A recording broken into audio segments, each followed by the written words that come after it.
नमस्कार, आप देख रहे हैं एबीपी न्यूज। मैं हूं आपके साथ प्रीति मिश्रा। आइए नजर डालते हैं आज की खबरों पर।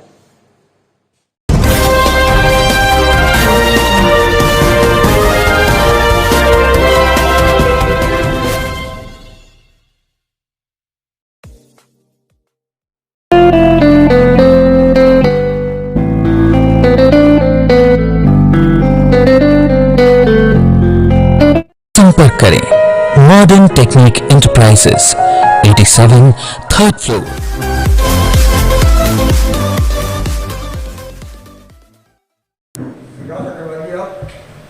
विधानसभा क्षेत्र से विधानसभा अध्यक्ष उद्योग व्यापार मंडल के और दूर संचार विभाग के भारत सरकार के सदस्य सलाहकार समिति में सदस्य जी। ये बताइए, जैसे कि महंगाई चरम सीमा पर है और कई जगह अतिक्रमण हटाने के लिए कई योजनाएं लागू की हैं, तो इससे क्या व्यापारियों को क्या नुकसान है?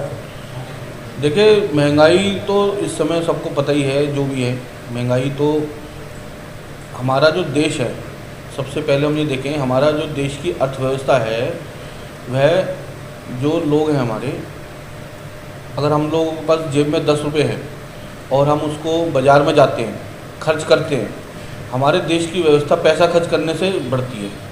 जैसे कि मान लीजिए, मैं गया, मैंने जूते खरीदे, जूते वाले व्यापारी का व्यापार बढ़ा, उसने कपड़े खरीदे, कपड़े वाले व्यापारी का व्यापार बढ़ा, उसने बर्तन खरीदे या और कोई अपना घर की जो है घरेलू सामान खरीदा।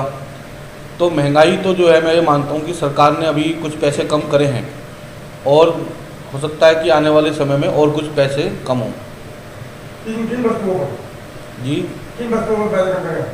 पेट्रोल डीजल पे। दूसरा की अतिक्रमण हटाया जा रहा है जी, इस पर कितना फर्क पड़ रहा है? कितना प्रभावित हो रहा है? देखिए, अतिक्रमण से मैं ये मानता हूँ कि जो नगर निगम द्वारा ये कहा गया है कि नाले से आगे की जगहों पे अपना सामान ना रखें, वो ठीक है, व्यापार मंडल भी उसका समर्थन करता है। लेकिन कुछ जगह ये देखने आया है, जो व्यापारियों ने अपनी दुकानों पर बोर्ड टांग रखे हैं, नगर निगम द्वारा कुछ जगह पर वो भी तोड़े गए हैं बोर्डों को, जो कि अतिक्रमण की श्रेणी में भी नहीं आता। तो हम ये कहते हैं कि अगर आपको कहीं अतिक्रमण से दिक्कत है और कोई शिकायत है, तो कम से कम उस व्यापारी को उस बाज़ार में 2 दिन, 4 दिन, 6 दिन का समय दे दिया जाए कि वो अपना अतिक्रमण हटा ले। क्या क्या दिक्कतें का सामना करना पड़ रहा है इस समय व्यापारी को? देखिए, व्यापारी को सबसे बड़ी दिक्कत यह है, कोरोना काल में व्यापारी का व्यापार बहुत प्रभावित रहा, उसके सारे खर्चे चालू हैं व्यापारी के, किसी भी प्रकार की बच्चों की, उनकी स्कूल की शिक्षा की फीस है वह भी चालू है, कोई उसमें कमी नहीं हुई। तो व्यापारी के सारे खर्चे चालू हैं। हमारा ये सरकार से निवेदन है कि व्यापारियों को कुछ जो है सहूलियत दी जाए। जिस प्रकार से, जैसे कि हमारे जो है ब्याज की हैं, अधिकतर व्यापारियों ने लोन ले रखा है, ओडी लिमिट है व्यापारियों की, या उनका जो है बैंक का ब्याज है, किसी भी रूप में लोन है, उसका ब्याज कम हो, जिससे कि उसकी किस्त कम हो, वो अपने और खर्चे पूरे कर पाए।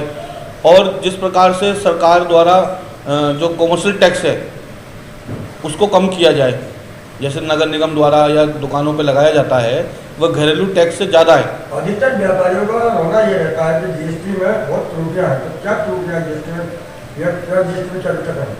देखिए, जीएसटी में तो मेरे को कोई त्रुटियाँ लगती नहीं। जीएसटी में तो आज की डेट में मैं मानता हूँ, जब से ऑनलाइन हुआ है, बहुत ज़्यादा ट्रांसपेरेंसी बढ़ गई है।